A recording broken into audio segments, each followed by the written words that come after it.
Welcome back, guys. Jimmy Jules 153 here, back with another episode of Short Circuits.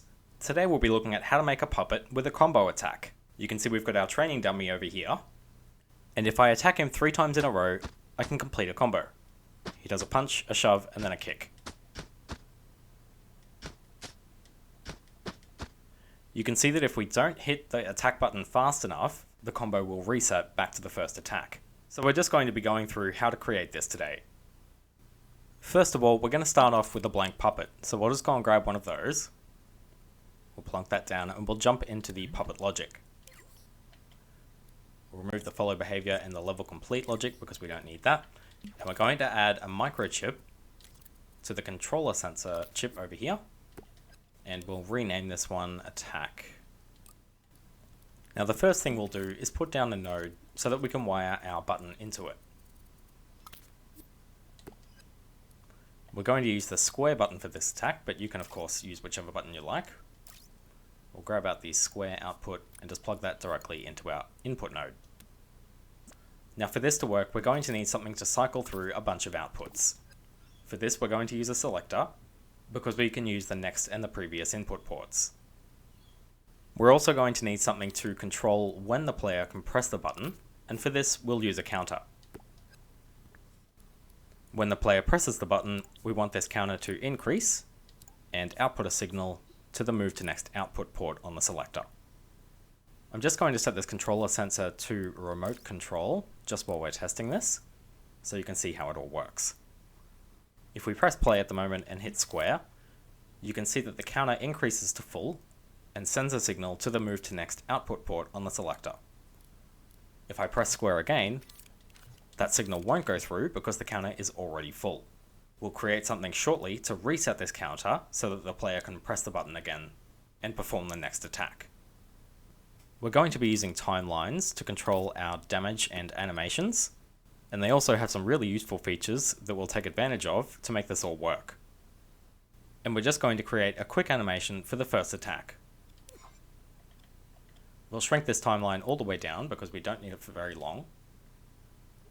And just so that you guys don't have to watch me animate, I've pre-made a couple of keyframes here, just with one with his arm back like that, and another with his arm in front like that. And I've then stretched this second keyframe out, just by zooming in and grabbing the sides. You can stretch them. And I've made this keyframe fade out by grabbing this little dot that's usually over here and dragging it to the left. And you can see the power will decrease as the timeline moves across. If I hit play on this timeline here, you can see that it looks like he's punching. I've just got a transition between these two keyframes, and it is an ease in transition because that starts slow and speeds up just like a punch. We'll also need to do some damage during this, so we'll jump into our logic menu and grab out a health modifier. We'll put that also on our timeline and shrink that right down by grabbing the end.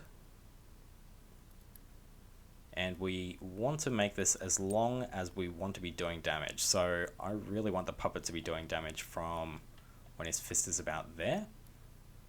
We can move the timeline, move the health modifier along the timeline. And we want it to stop doing damage about there. So we'll just move that back a tiny bit. Perfect, so that's our first timeline. We also need to change the properties of this health modifier. So we'll jump into the tweak menu and change this to a zone.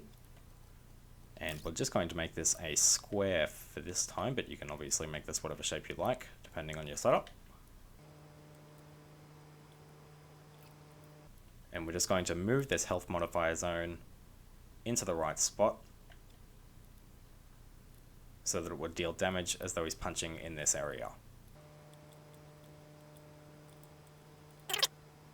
We'll make this modification amount. We'll just make this 5 for now. And we also don't want the player to damage itself, so we'll jump into the labels and remove the friend option so that it doesn't do damage to the friend label. And we'll open up the tweak menu of the puppet and change the label to friend. Now we'll set up this first timeline so that it works. and we're going to want to restart this timeline when the player hasn't pressed the square button for a while. So we're going to plug output A into the restart timeline input, so that basically whenever the selector is on port A, it's going to restart this timeline. Now when the player presses square, the counter is going to activate and move the selector to port B. We want this timeline to play when the player presses square, so we'll plug this port B into the power port for the timeline. So basically whenever the player presses square, it's going to trigger the B output and play this timeline. If I test this now by pressing square, you can see that port B gets activated and starts the timeline. At the moment though, we don't have anything resetting it back to port A, so we'll put something in there now. We're going to grab out a node, and we'll rename this one reset. And we're just going to make this red, so it's nice and definable. We'll also get rid of the output port here, and we're going to plug this reset back into the port A of the selector. So when it resets, it's going to activate port A back on the selector and rewind the timeline. At the moment, we only want this to reset when this timeline finishes. So if they press square and the playhead hits the end of the timeline, we want that to reset back to port A. So we'll grab the on-end trigger output, which is going to send a pulse whenever the timeline finishes, and we'll plug that directly into the reset node. If we test this again now, we can press square, the timeline will play, hit the end, and then reset back to port A, so we can press square again. You'll also note though that the counter has stayed activated and we can't press square yet. We'll also need this reset port to go into the decrease count port on the counter. That way it'll re-enable the square button for the player to press again. If we test this again now, it'll hit the end, reset back to port A, and also reset the counter so that we can press it again and repeat. Now we're going to go ahead and work on the second animation and attack. So we'll duplicate that timeline, and we'll make a couple of new keyframes here. And again, I've got a couple pre-prepared. So this first one here is just with both of his arms back in a bit of a lean, and the second one is just in a shove position. I've done the same thing with these two keyframes as I have on the first timeline. We'll also change the health modifier to do a little more damage. And I've just realized I've made the awful mistake of putting in positive numbers, so we need to go -10. So we want to decrease the health, not increase it. And we'll just make this one -5. There we go.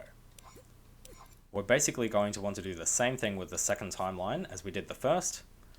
So we'll plug port C from the selector into the power of the timeline. We're going to plug port A into the reset, so that when the selector is set back to port A, the timeline resets. And we'll grab the timeline done, the on-end trigger, and plug that again into the reset. So if we test this now, it's still functioning in exactly the same way as it was before we added the second timeline. There's no way for us to skip down to the next attack, so we need to put something in there that lets us do that. We'll duplicate this node, and we'll make this one a doing damage node. So basically whenever we're doing damage, this node will activate. Doing dumber, that'll do. So we have to think to ourselves, when do we want the player to be able to proceed to the next attack state? We only want this to be able to happen if they've dealt damage. If they haven't dealt damage, we don't want them to be able to complete the combo at all. So basically, as soon as they've dealt damage, and our health modifier has a handy little output here called currently modifying. So we'll grab that and plug that into the doing damar node. We'll do the same thing for this one over here, straight into the doing damar node. So we'll use the output from this node to allow the player to press the square button again and increment the selector one more stage. Because we want the player to be able to press the square button again when they've done damage, we just want to plug this doing damage node into the decrease count on the counter to allow the player to press the square button again and increment the selector. So now if we press play and press square, you can see that nothing actually happens because we're not doing damage to the puppet over here. So we'll move the puppet. So if we press square again, you can see it activates the first timeline. And I've just noticed a bit of a bug here, guys. We're going to actually need to have these timelines set to sustain. If we have them on play once, it's going to always finish the timeline, which is not what we're after here. So let's just try that again. We'll press square and then press square again, and it activates the next timeline. It also stops the current timeline, so it doesn't send a pulse when it hits the end. If we don't hit the combo fast enough, it'll reset back to the first attack. So that is the basis of the logic for this, guys. Pretty much all we're going to do from here is just add an extra attack, which is just adding another timeline. So we're just going to duplicate this timeline here. And again, I've got a couple of pre-prepared keyframes, which I'll swap in now. So you can see this one here is just a kick. You can see the first keyframe has his leg back, and the second one with it well out. And then that keyframe fades out so that he puts it back on the ground. We're just going to change this health modifier to again do a bit more damage. We'll go minus 20 for the final attack. And we're going to do the exact same thing with this timeline as we have with the first two. So we'll plug this timeline into the output port D on the selector. We'll then plug the on-end trigger into the reset up the top here. And we're going to plug port A into the restart timeline input. Just quickly tidy these up a tiny bit. Easy. And I think that should be it. So we'll just give this a quick test.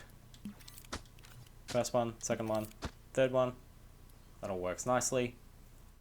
I'll just explain, guys. I haven't plugged the currently modifying into the doing damage for this timeline here because it's the last one. Whichever your last attack is, do not plug the currently modifying into the doing damage. If you do this, it's going to immediately allow the player to press the square button again and increment the selector, and that will increment it back to port A prematurely. Instead, what happens is the player doesn't get to press the square button again until this timeline is finished. So if I press play again, you can see that as soon as he does damage, for the first two timelines, it resets the square button so that we can press it again. But then for the third timeline, the final attack, it waits until the timeline has finished before we can repress the square button.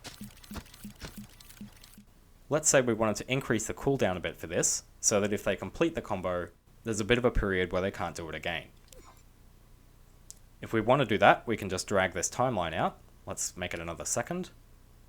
And that way, this last timeline won't finish for another second, and it won't allow the square button to be pressed for an extra second. So if we test that again now, we can get to the third attack, and you can see I can't press the square button until that timeline finishes. If you want to give the players more or less time to complete the attacks, you basically just need to give them more or less time period on the timeline after the health modifier. The square button gets re-enabled after the health modifier gets activated.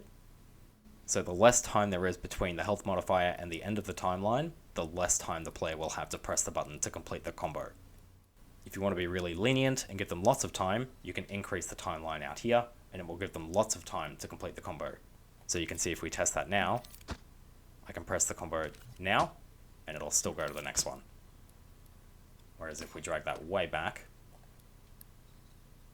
to here, say, we can press square quite quickly and still not get to the next combo. We're also probably going to want to increase these timeline speeds too, just because it is a little bit slow at the moment. And if we jump into play mode now, so you can see exactly what's going on.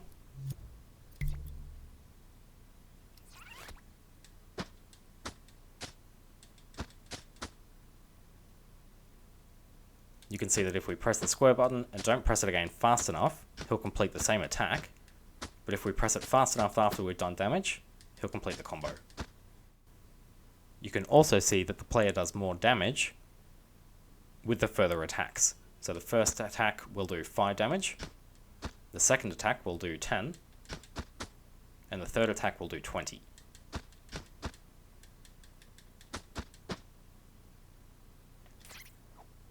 that's pretty much all there is for the combo chute, guys. It's a pretty cheap one, so you can put this in pretty much anything and it'll work really nicely. This is obviously not just limited to attacks, but you can use a combo for any number of things. Don't forget to smash that like button. If you got any questions at all, guys, just leave a comment. I'll try and get to you. I will absolutely try and answer all of your comments. Hope you're having a great day, and I'll see you in the next one.